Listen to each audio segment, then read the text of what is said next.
మనతో ఇంటరాక్షన్ అవడం కోసం ఇక్కడికి వచ్చి ఉన్నారు. దయచేసి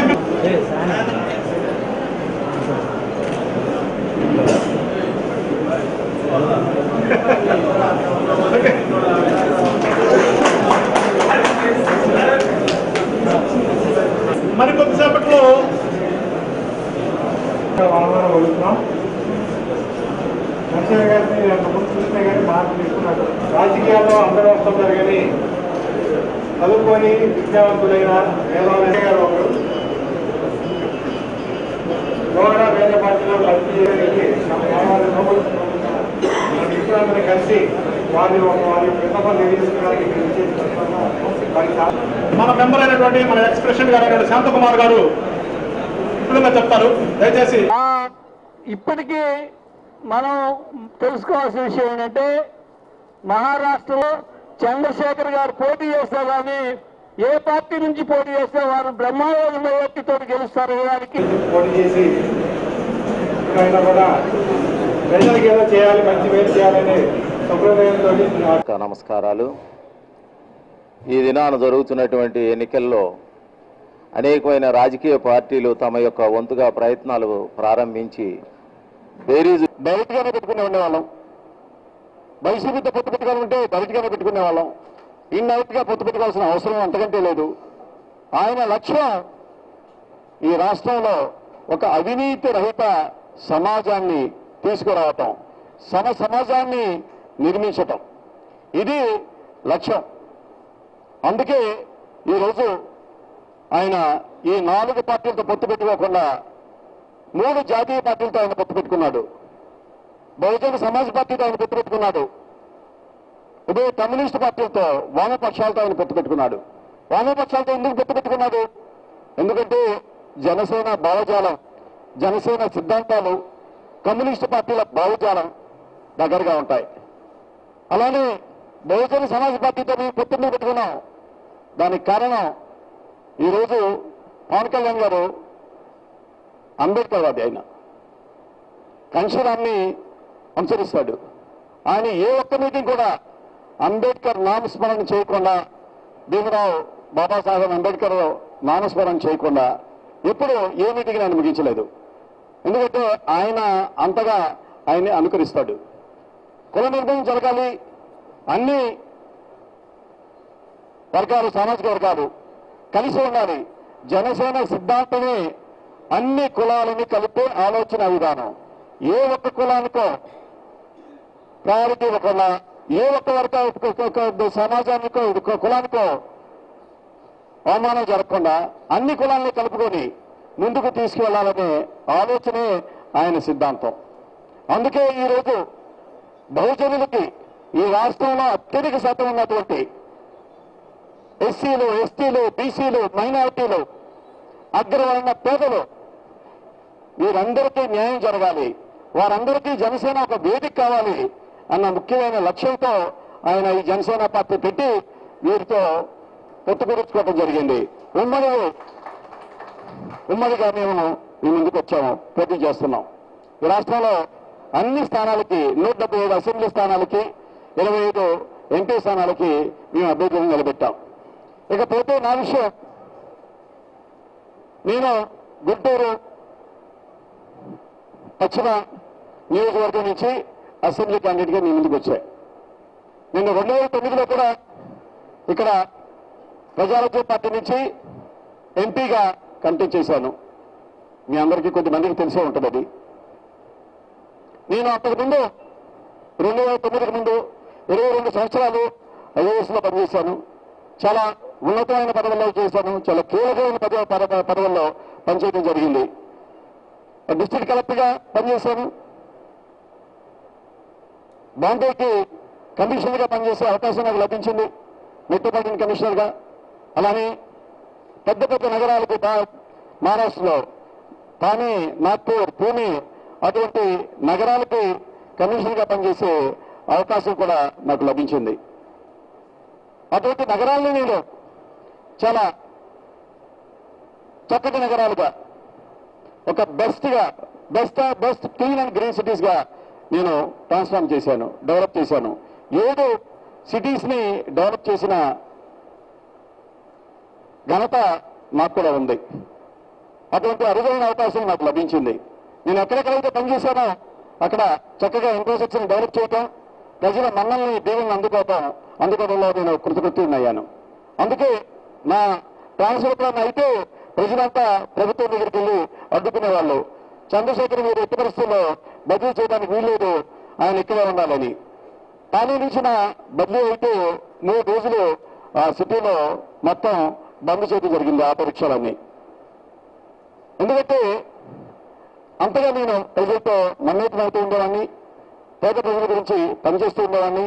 ఒక ఐఏఎస్ ఆఫీసర్గా నాకు ప్రజల కష్టాలతో తెలుసు, వాటికి సమస్యలు తెలుసు, వాటికి పరిష్కార మార్గాలు తెలుసు, వాటికి ప్లానింగ్ ఎలా చేయాలో నాకు బాగా తెలుసు, రిసోర్స్ మొబిలైజేషన్ ఎలా చేయాలో తెలుసు, ఏ అధికారి గురించి ఎలా పనిచేయించుకోవాలో అన్నది నాకు బాగా తెలుసు. అందుకే ఈరోజు నేను గట్టిగా చెప్పగలను, మీ అందరూ అభ్యర్థుల కన్నా నాకు ఎక్కువ సామర్థ్యం ఉంది. నేనేది యారగెన్స్తో చెప్పట్లేదు, అహంకారంతో చెప్పట్లేదు, కానీ ఆత్మవిశ్వాసంతో చెప్తున్నా. మీ అందరి అభ్యర్థుల కన్నా నాకు సమర్థత ఉంది, శక్తి ఉంది, క్యాపబిలిటీ ఉంది. మీరు నాకు ఒక అవకాశం ఇచ్చి చూడండి. మీ అందరికీ నేను వినియోగించుకుంటున్నాను. నాకు ఒక అవకాశం ఇస్తే ఈ గుంటూరు సిటీని కూడా ఒక మోడల్ సిటీగా కొద్ది కాలంలోనే నేను ట్రాన్స్ఫార్మ్ చేసి మీకు నేను చూపించగలను. ఎందుకంటే ఈరోజు గుంటూరు నగరం పేరుకే ఒక నగరపాలిక, మహానగరపాలిక, కానీ ఇక్కడ కనీస మౌలిక వసతులు కూడా లేవు, దుర్భరంగా ఉన్నాయి. ఏ రోడ్డు చూసినా గతుకుల రోడ్లు, గుంటల రోడ్లు. ఇది గుంటూరా అన్నది నాకు అర్థం కావట్లేదు. ఈ రాష్ట్ర ప్రభుత్వం గుంటూరు నగరాన్ని పూర్తిగా నిర్లక్ష్యం చేసింది, ఇన్ఫ్రాస్ట్రక్చర్ని పూర్తిగా నిర్లక్ష్యం చేసింది. ఇది పేరుకే రాజధాని నగరం ఉన్నటువంటి జిల్లా, కానీ రాజధాని నగరం కోటవేరు దూరం ఉన్నప్పటికీ కూడా గుంటూరు నగరంలో కనీస మౌలిక వసతులు. ఎందుకంటే నేను గత 3 నెలలుగా ప్రతి వార్డులో తిరుగుతున్నాను, ప్రతి పేరులో తిరుగుతున్నాను. అందరూ పేదవాళ్ళైనా, గొప్పవాళ్ళైనా, మధ్యతరగతి ప్రజలైనా వాళ్ళతో మమేకం అవుతున్నాను. వాళ్ళ కష్టాలేంటి, వాళ్ళ సుఖాలేంటి, వాళ్ళ సమస్యలేంటి తెలుసుకుంటున్నాను. ఎక్కడికి వెళ్ళినా, ఏ స్లమ్కి వెళ్ళినా అక్కడ వాళ్ళ ఆర్తనాదాలు. మాకు తాగడానికి నీళ్లు లేవు, మీరు నీళ్లు ఇప్పించండి. మాకు 2 రోజులకి 3 రోజులకి ఒకసారి ట్యాంకర్ వస్తుంది, ట్యాంకర్ ద్వారానే మాకు మంచినీళ్ళు వస్తాయి. ఆ ట్యాంకర్ రాకపోతే ఈ మండు టెండలో, ఈ వేసవిలో మేము బ్రతకలేకపోతున్నాం అని వాళ్ళు ఆర్తనాదంలో చిందిస్తుంటే ఎంతో ఆవేదన కలుగుతుంది, నాకు ఎంతో బాధ కలుగుతుంది. ఇది ప్రభుత్వ కర్తవ్యం. ప్రజలకి కనీసం మౌలిక వసతులు, మంచినీళ్ళు ఇవ్వడం అన్నది ప్రభుత్వ డ్యూటీ. బరిల గ్రౌండ్స్ ప్రొవైడ్ చేయడం ప్రభుత్వ డ్యూటీ. అటువంటి డ్యూటీస్ కూడా మనం పెర్ఫార్మ్ చేయట్లేదు. ఇక్కడ రోడ్లు లేవు, ప్రాపర్ డ్రైనేజ్ సిస్టమ్ లేదు, ప్రాపర్ సివరేజ్ సిస్టమ్ లేదు, స్ట్రీట్ లైటింగ్ సిస్టమ్ లేదు. వాతావరణ కాలుష్యం బాగా పెరిగిపోయింది. కాలుష్యం పెరిగిపోవటం వల్ల, దుమ్ము పెరిగిపోవటం వల్ల ఊపిరితిత్తుల సమస్యలు, అనేక వ్యాధులకి ప్రజలు పెరుగుతున్నారు. పోయిన సంవత్సరం నీరు కలుషితం అవటం వల్ల 10 మంది డయేరియాతో చచ్చిపోయారు. అది మీ అందరికీ తెలుసు. దీనికి కారణం ఏంటి? ప్రభుత్వం ఈ నగరపాలికని పూర్తిగా నిర్లక్ష్యం చేసింది. గత 10 సంవత్సరాలుగా ఎన్నికలు నిర్వహించకపోవడం వల్ల ప్రజాప్రతినిధులు అందుబాటులో లేకుండా పోయారు, స్థానిక కార్పొరేట్లు అందుబాటులోకి లేకుండా పోయారు. అందుకే వాళ్ళ సమస్యలు, చిన్న సమస్యలు తీర్చడానికి కూడా ఎవరు అందుబాటులో లేరు. ఒక ఎమ్మెల్యే గారు అయితే ఆయన ఇసుక అమ్ముకోవటం, లేకపోతే రిజిస్ట్రేషన్ ఆఫీస్ నుంచి డబ్బులు కూడగట్టుకోవటం, ఎవరు ల్యాండ్ని ఎలా కబ్జా చేయాలి, ఎవరు రిజిస్ట్రేషన్ చేసుకుంటే ఎక్కడ లంచాలు తీసుకోవాలి, వాటి మీద దృష్టి పెట్టాడు. ప్రజల సమస్యల మీద దృష్టి పెట్టాడు. నేను ఏ వాటికి వెళ్ళినా నా మీద చాలా కోపంగా చూసేవాళ్ళు మొదట. ఎందుకంటే వాళ్ళు అనుకున్నారు నేను టీడీపీ పార్టీ నుంచి అనుకొని. మీకు ఓటీసీ గెలిపించాం, మీరు 5 సంవత్సరాల నుంచి మీకు మీ మొహం నాకు చూపించలేదు, మళ్ళీ ఏమో పెట్టుకుని వచ్చారని వాళ్ళకి ఎక్స్ప్లెయిన్ చేయడం చాలా కష్టపడాల్సి వచ్చేది. నువ్వు జనసేన పార్టీ 2014లో మేము వాళ్ళకి మద్దతు ఇచ్చిన మాట వాస్తవం, కానీ జనసేన పార్టీకి దానికి ఎటువంటి సంబంధం లేదమ్మా, ఇప్పుడు నేను జనసేన పార్టీ నుంచి వచ్చాను అని చెప్పిన తర్వాత అప్పుడు వాళ్ళు శాంతించేవాళ్ళు, ఎక్స్ప్లెయిన్ చేసిన తర్వాత. అంత ఏలకింపుతో ఉన్నారు ప్రజలు. ఇది వాస్తవం. ప్రజా వ్యతిరేకత తెలుగుదేశం పార్టీ మీద చాలా ఎక్కువగా ఉంది. ఎందుకంటే అది ముఖ్యమంత్రి చంద్రబాబు నాయుడు గారు అంత ఎక్కువ ఇది లేదు, కానీ ఎమ్మెల్యే అభ్యర్థుల మీద మాత్రం ప్రజలకు చాలా వ్యతిరేకత ఉన్నది. చంద్రబాబు నాయుడు గారి మీద మంచి ఒపీనియన్ ఉంది, ఆయన ఏదో తాను కష్టపడుతున్నాడు తిరుగుతున్నాడని. కానీ ఎమ్మెల్యే అభ్యర్థుల మీద, ఇకపోతే ఎంపీ అభ్యర్థి ఆయన అడ్రస్ ఎక్కడే కాదు, ఎక్కడో చిత్తూరు జిల్లాలో ఉంటారు.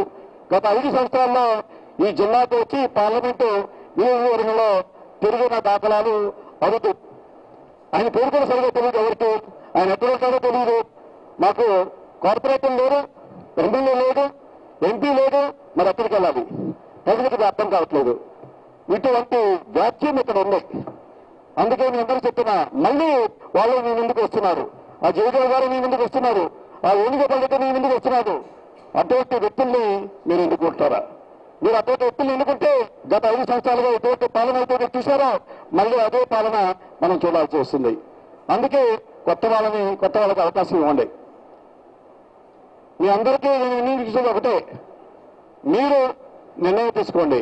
ఆ తర్వాత మీరు ఏ విషయం మీద అయితే కన్విన్స్ అవుతారో దాని గురించి ప్రజలకు చెప్పండి, హితబోధ చేయండి, మాట్లాడండి. రోజుకి ఒక అర్ధగంట మీరు మిమ్మల్ని కలిసే ట్రైన్స్తో మాట్లాడండి. నిలబెడతారు. ఒకరు మనిషి స్వతహాగా వాళ్ళ విలువను గుర్తించి పార్టీ ఇస్తుంది. నాకు తెలిసి ఇది 2వ కోవకు చెందిన వారు చంద్రశేఖర్ గారు. ఇర్రెస్పెక్ట్ ఆఫ్ పార్టీ, వారికి ఉన్న క్యారెక్టర్, వారి యొక్క పెరిగిన వాతావరణం, వారు చేసిన హోదా, వారు నిర్వర్తించిన ఆ జాబ్ కానీ ఆ హోదా కానీ వారికి ఉన్న విలువలు, ఇట్లాంటి వ్యక్తులు కనుక రాజకీయంలో కనుక తెలిస్తే ఇంకా బతికి ఉంది సమాజం, ఉన్న సమాజాన్ని బాగు చేయడానికి ఉపయోగపడతాం చాలా అవకాశం ఉంటుందని నాకు అనిపిస్తుంది. నా వంతు కూడా చంద్రశేఖర్ గారికి ఈ ఎలక్షన్లో నుంచొని గెలిచి మంచి పేరు కీర్తి రావాలని చెప్పి నేను కోరుకుంటున్నాను. ఇప్పుడు వారిని మాట్లాడాల్సిందిగా కోరుతున్నాను. అందరికి నమస్కారం. ఈరోజు గడప గడప జనసేనలో భాగంగా 50-51 డివిజన్లు తిరిగాం. పొద్దున్న చాలా మంచి స్పందన ఉంది. ఎక్కడ వెళ్ళినా ప్రజలు ప్రమాదం పడుతున్నారు. ఇప్పుడు దాకా చేసిన ప్రభుత్వాల మీద విసిగిపోయి ఉన్నారు. మార్పు కోరుకుంటున్నారు. ఈ మార్పు పవన్ కళ్యాణ్ గారితో సాధ్యం కాబట్టి పవన్ కళ్యాణ్ గారిని గెలిపించుకొని మార్పు తేవాలని కోరికతో అందరూ బ్రహ్మరథం పడుతున్నారు. తప్పకుండా రాబోయే కాలంలో మన ప్రభుత్వం ఏర్పడుతుంది. జనాల సమస్యలన్నీ తప్పకుండా తీరుస్తామని మాటిస్తున్నాను. ప్రజలు చూస్తుంటే ఇప్పుడు దాకా మిగతా పార్టీలు మేనిఫెస్టోలకిను మా మేనిఫెస్టో తేడా ఏంటంటే, మిగతా పార్టీల మేనిఫెస్టో కేవలం రాజకీయ స్టంట్ మాత్రమే, ఎన్నికల స్టంట్ మాత్రమే. ఎందుకంటే మన బడ్జెట్ కేవలం 1,00,000 కోట్లు ఉంటే వీళ్ళ వాగ్దానాలు 5 లక్షల కోట్లు దాటున్నాయి. మన పవన్ కళ్యాణ్ గారు అందరికి న్యాయబద్ధంగా ఆమోదయోగ్యంగా ఉండేటువంటి మేనిఫెస్టోలు తయారు చేశారు. ఇది తప్పకుండా తప్పకుండా అమలు చేస్తాం. మహిళలకి రేషన్ కార్డుకి బదులుగా 2,500 నుంచి 3,500 రూపాయలు వాళ్ళ అకౌంట్లో వచ్చేందుకు ప్రయత్నిస్తారు. అలాగే రైతుల విషయానికి వస్తే ఇప్పుడు దాకా ఏ ప్రభుత్వం కానీ ఏ పార్టీ కానీ ప్రకటించినటువంటి రైతులకి పెన్షన్ అనేది ప్రకటించిన మొట్టమొదటి వ్యక్తి మన పవన్ కళ్యాణ్ గారు. రైతులు రిటైర్మెంట్ తర్వాత 5,000 రూపాయలు మన పెన్షన్ ప్రకటించారు. అలాగే ఇంకా విద్యార్థుల విషయానికి వస్తే విద్యార్థులకి ఉచిత విద్య, అందరికీ ఉచిత వైద్యం. ఇంకా హాస్టల్స్ విషయానికి వస్తే ఏదో కులానికి సంబంధించిన హాస్టల్ కాకుండా అన్ని కులాల వారికి ఎస్సీ, ఎస్టీ, బీసీ, మైనారిటీ అందరి కోసం ఉచిత హాస్టల్స్ ఏర్పాటు చేయడానికి పవన్ కళ్యాణ్ ప్రకటించారు. తప్పకుండా మేము గెలుస్తాం. గుంటూరులో చాలా సమస్యలు ఉన్నాయి. ప్రధానంగా గుంటూరులో ఒక శ్మశాన వాటిక సమస్య ఉంది, దాన్ని పరిష్కరించాల్సి ఉంది. అది కూడా పవన్ కళ్యాణ్ దృష్టికి తీసుకుని తప్పకుండా అది కూడా పరిష్కరిస్తే ప్రయత్నిస్తాను. ఈరోజు అలాగే అక్కడ నుంచి ఈరోజు గుంటూరు బార్ అసోసియేషన్లో జరిగిన సభలో లాయర్లందరూ పరిచయ కార్యక్రమం ఏర్పాటు చేశారు. అందరితో పరిచయ కార్యక్రమంలో పాల్గొనడం జరిగింది. చాలా సంతోషమైన విషయం. ఎందుకంటే ఒకళ్ళు పరిచయం చేసుకోవడం అనేది చాలా గొప్ప విషయం. మేము వచ్చాం, వాళ్ళు పరిచయం చేసుకున్నాం, ఓట్లు అభ్యర్థించాం, రిక్వెస్ట్ చేసాం, అవకాశం ఉంటే ఓటేసి మనం గెలిపించమని చెప్పాం. ఎందుకంటే ఈరోజు న్యాయస్థానాలు కాపాడాల్సిన బాధ్యత రాయాలది కాబట్టి, అంటే అవినీతి మీద ఈ దుష్టశక్తులు పోరాడాల్సిన అవసరం లాయర్లది కాబట్టి తప్పకుండా లాయర్లు మన దేశాన్ని న్యాయ పద్ధతిలో నడిపేవాళ్ళు లాయర్ కాబట్టి తప్పకుండా వాళ్ళు న్యాయం చేస్తారు. ఇటువంటి లాయర్లతో కలిసి ఈరోజు కూర్చోవడం చాలా సంతోషంగా ఉంది. తప్పకుండా మన ప్రభుత్వం ఏర్పడుతుంది. మేము గెలుస్తున్నాం. 99 స్థానాలతో మేము ప్రభుత్వాన్ని ఏర్పాటు చేస్తున్నాం. అలాగే మరోసారి చెప్తున్నాం, గుంటూరు జిల్లాలో 9 స్థానాలు మనకి తగ్గిపోతున్నాయి. తోట చంద్రశేఖర్ గారు పశ్చిమ నుంచి గెలుస్తున్నారు, నేను తూర్పు నుంచి గెలుస్తున్నాను. బోనుమల్లి శ్రీనివాసరావు గారు ఎంపీ గెలుస్తున్నారు. తెనాలి నుంచి నాదెండ్ల మనోహర్ గెలుస్తున్నారు. రావేల కిషోర్ పత్తిపాటి నుంచి గెలుస్తున్నారు. అలాగే ఇంకా మొత్తం 9 స్థానాలు గెలవబోతున్నాం. అందరూ దయచేసి గ్లాస్ గుర్తుకు ఓటేసి మమ్మల్ని అందరూ గెలిపిస్తారని ఆశిస్తున్నాను. జై జనసేన.